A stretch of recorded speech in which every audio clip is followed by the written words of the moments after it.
Amados irmãos, amadas irmãs, hoje o nosso estudo está em Sabedoria, capítulo 3, versículos de 1 a 12. No estudo de hoje, pela primeira vez na Bíblia surge a ideia de imortalidade de uma forma assertiva e categórica, e não apenas expressando assim um desejo de que o justo fosse salvo para sempre, mas buscava caminhos de transformar esse desejo em uma certeza de fé.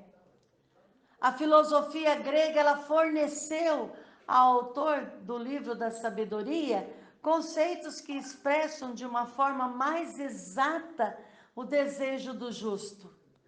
Os conceitos, irmãos, de imortalidade e incorruptibilidade que não existia na língua hebraica.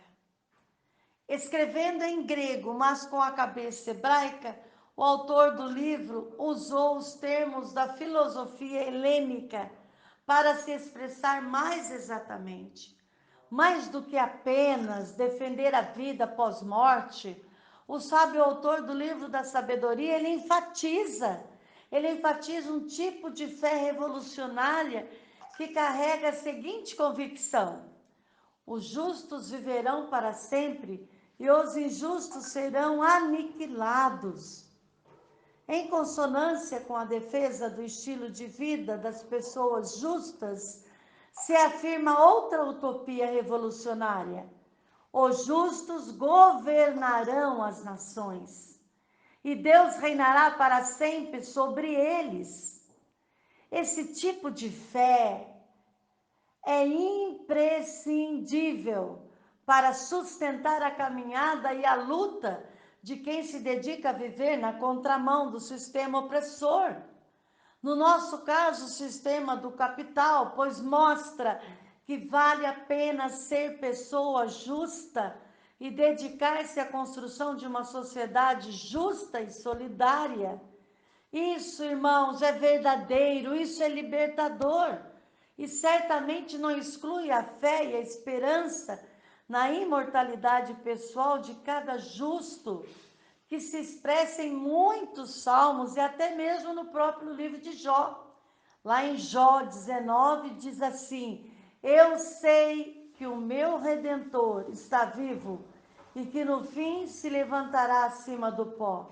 Eu mesmo o verei e não outro, eu o verei com meus próprios olhos. A fé em Deus, nesse Deus que nos ama e nos quer dar a imortalidade, é uma aposta que vale a pena ser feita, irmãos. Apoia-se na convicção de que Deus é justo e criou uma pessoa humana para ser incorruptível e se fez a imagem da sua própria natureza. E hoje, nada mais é o nosso trecho de estudo do que o retrato dos justos. Os justos são aliados do Deus justo.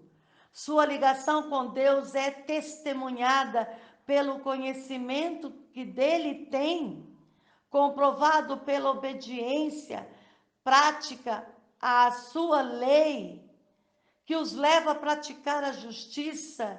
Isso justifica essa intimidade de chamarem Deus de Pai e de se considerarem filhos dele.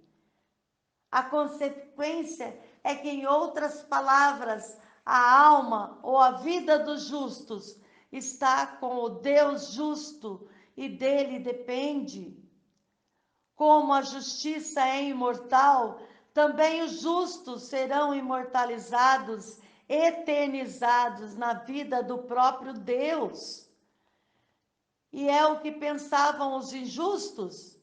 Caíram num erro de perspectiva. Os justos pareciam viver punidos e acabar desgraçadamente aniquilados pela morte.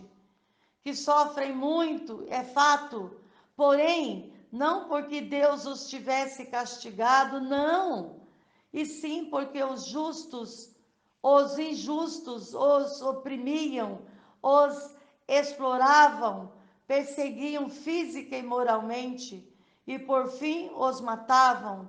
Sua aprovação, a sua resistência, porém, é aceita por Deus, que os acolhe na vida imortal. Ou seja, amados, os justos participam com Deus do governo do mundo e do julgamento de todos, não em nome de algum poder, e sim da graça, a força da justiça de Deus, que eles vivem e praticam. Isso não deve ser entendido apenas como julgamento escatológico, não, que se realizará numa longínqua dimensão meta-histórica, não. Já na história e através dos justos que Deus vai passo a passo, realizando o julgamento e construindo o seu reinado.